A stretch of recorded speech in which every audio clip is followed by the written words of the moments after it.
Why do you think that is? Do you think that like people? I mean, just let's just have a real conversation. Yeah. Do you think that it was the fight that people started to really feel like they wanted to kind of maybe demonize you a little bit? The fight on which fight? The fight on this show or the fight on the other show? The other show. The other show. Is the fight on this show? The fight between me and Chris. It's a verbal fight, but you know. Oh, no, I'm talking about the other show. Like, do you think that that was sort of the tipping point for like, you know, when the audience divided and just said, you know what, we don't like her anymore? It was like, we've been waiting for her to mess up. Gotcha. You know, it was one of those moments for sure.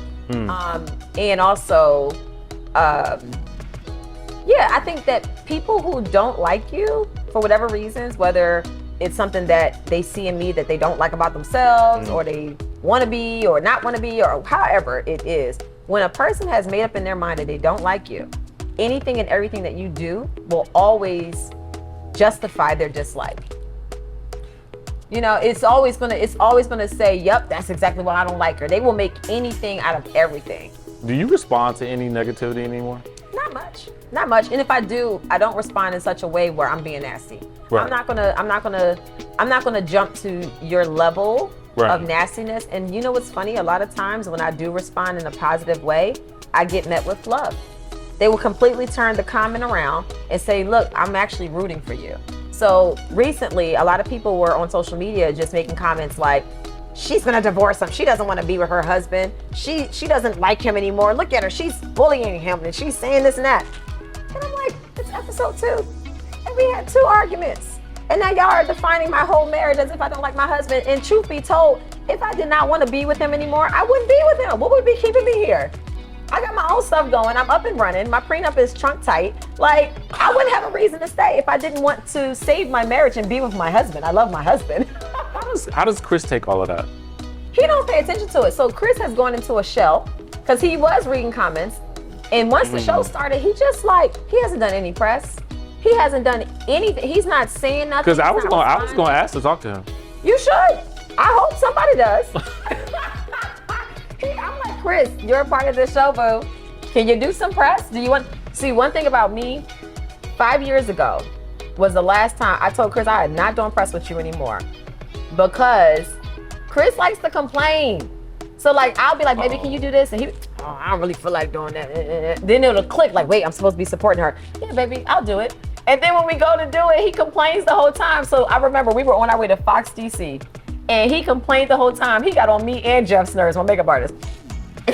And I literally looked at him and I said, you would never have to worry about me asking you to do press ever again. I said, I promise you, you won't. Don't. If I even flinch to ask, you just remind me of this conversation because I will never do it again if that's what I'm going to be met with, because you don't understand how much I have supported this man over the years. Like packing up and moving to Alabama 4 times. I'm not talking about packing up and moving down for 4 years. I'm talking about pack up the whole house, find a location, unpack by myself, right? Yeah. Pregnant or with child. And then at the end of the season, it would be like, all right, I'm ready to go back home to Virginia. It's like, okay, I would pack up the whole house. He's unavailable, so I had to do this, right? Pack up the whole house, get it back up to Virginia, unpack the whole house. 2 weeks later, baby, so I got this other opportunity. Where? Back in Alabama. After I just packed up this whole house, this happened 4 years. But see, these are things that I feel like people don't know. Like, I didn't even know this. No, I could never, we wouldn't have enough time. And I wouldn't even want to do that because I don't want to make it seem like I'm just patting myself on my back. But the sacrifices that there's a story there that I feel like it's not a story that makes him look bad. I think it's just a story that this is how you guys have transitioned to get to this point. Mm-hmm. And there's nothing wrong with telling that story. Have you thought about, and I know that time is of the essence with everything that you have going on. Had you ever thought about doing like a little, sort of like after the show recap on your YouTube? You know, I thought about that. So what I've been doing is just going live on Instagram. Right. After Carlos's nightcap. I thought about it, but the only reason I haven't done it is because of time. Like literally the time. So because our show ends so late on a Saturday night, first of all, Saturday and Sundays are reserved for the kids. But now that we're doing the show, it's like taking up the Saturday, you know, and then it only gives us the Sunday, and then I'm back to work 4 a.m. on Monday. So. I'm about to ask for a screener for this Saturday too, because I just feel like it's just easier for me to watch it ahead of time. Yeah, that would be lovely if we could watch it ahead of time. I wish I could. I wish I could. It's torture because I like to tweet while the show's airing to trend and to get people to watch, and they see the comments and they're like, oh, let me turn that on. But I can't focus on the show and what's happening in the actual show because I'm tweeting. So then after the show's over, Sunday is when I go back and watch the episode. That's what's been happening the past couple weeks. So, but no, Chris and I have been together 16 years. I don't think people realize that. We've been married 10, but we've been together 16 years. A lot has changed in those 16 years. And a lot of what our struggle has been, the dynamics of our relationship have changed so much because I'm usually the one that's like the people pleaser, saying yes to everything. I will literally run myself into exhaustion for everybody else to be comfortable. But one day I woke up and I said, not anymore. And once you start making changes and you set boundaries for yourself, that's when the people around you, they're either going to jump on board or they're going to grow out the way.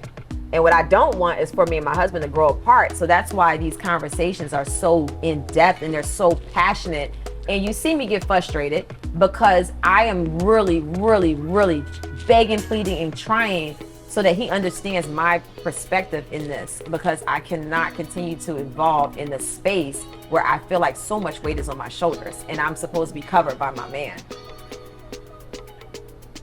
Personality types. Which one are you? And which is Chris? I'm definitely A-type all the way. I'm a planner. I knew that. I just wanted to see if you were gonna say that. Yes. And Chris is. I'm the planner. I'm the creator. I'm the creative. Chris is. I'm gonna go along to get along. Okay. And what happens is, people wish and they want a man that will say, yep, I'll do it. Yeah, I'll support you. But there's a difference between saying it and doing it. It's very easy to roll off the tongue. But once you see the amount of work that's involved, that takes time. And it also takes patience on my end, which I'm guilty of being impatient, because I can't expect that Chris, who has been comfortable with me doing and handling most of the things that go on in our household, all of a sudden is just gonna wake up one day and now he's Superman, you know? Yeah. So it's growth on both sides, you know? So we both have growing to do, and it requires patience from both of us. I do want to ask before we go, you talked about just a moment ago of having this point of being the type of person that will say yes, you know, and is the people pleaser. But you also talked about something happening, or one day you woke up and you decided that you were not going to be that person anymore. What was the reason? The fight.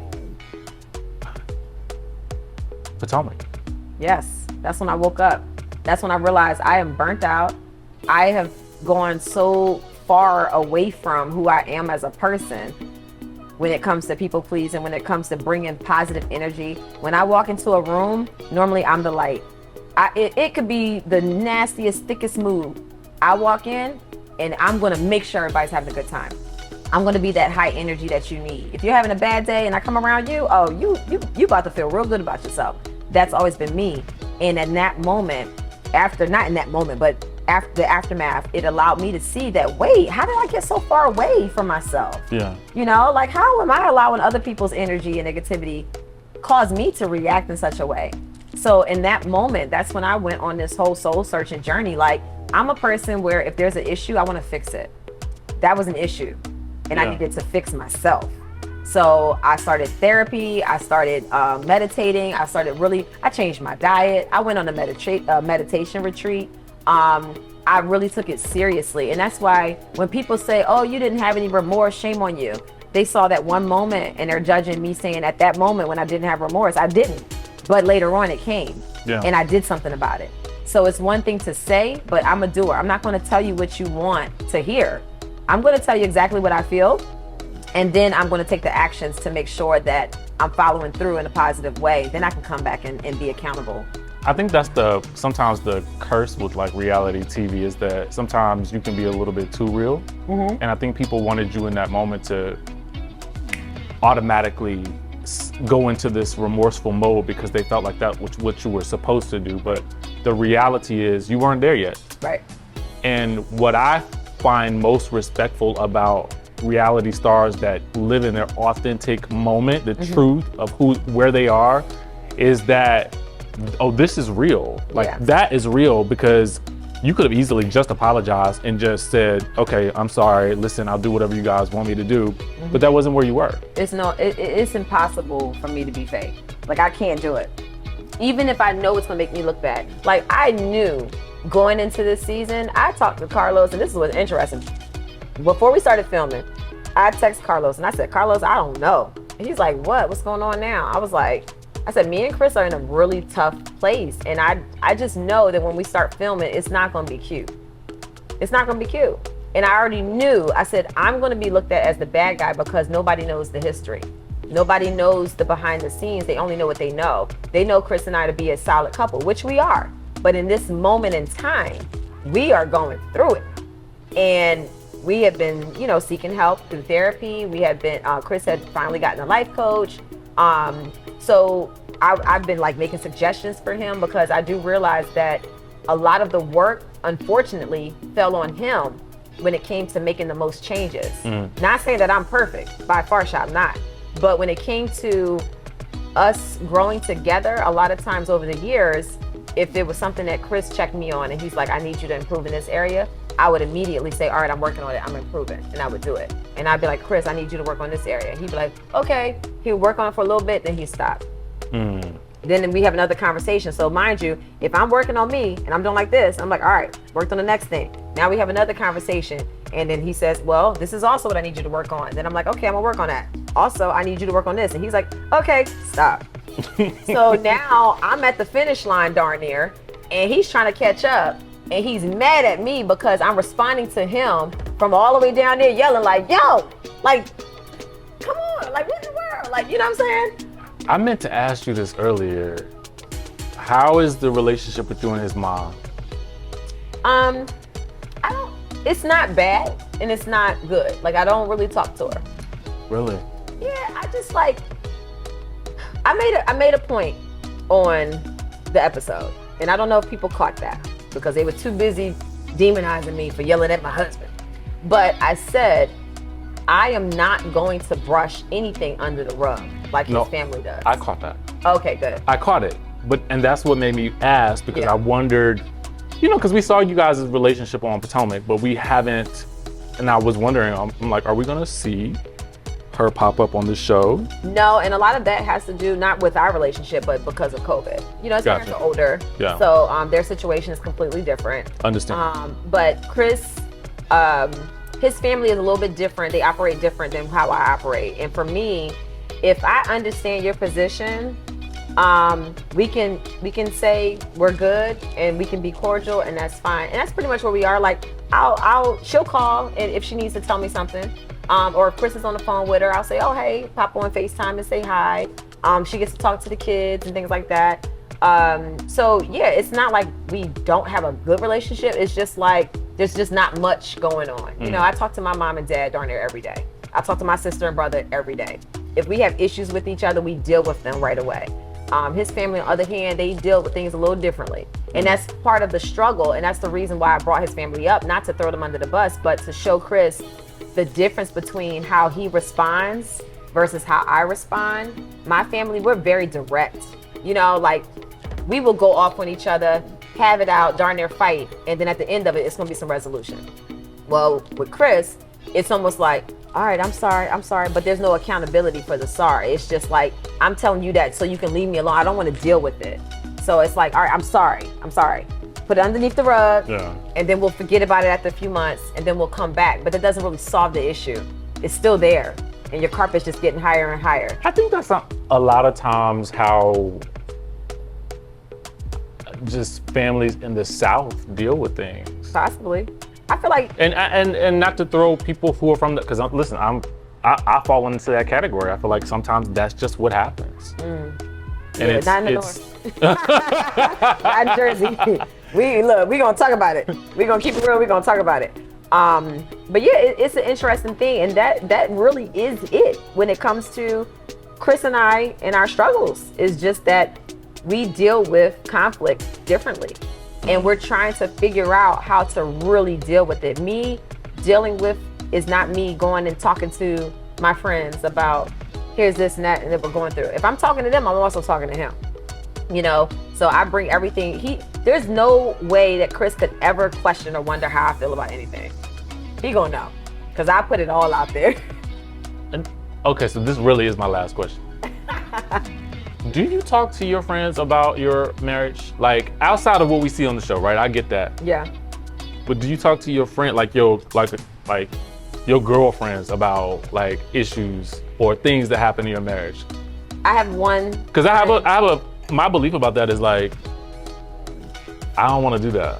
See, I only talk to who I feel can speak life into me. Gotcha. And help my situation. Okay. So on Potomac, I didn't talk to them about anything I was going through, right, because I didn't feel like we had that relationship where I could, you know? Yeah. But with this group of women, their feedback is helpful.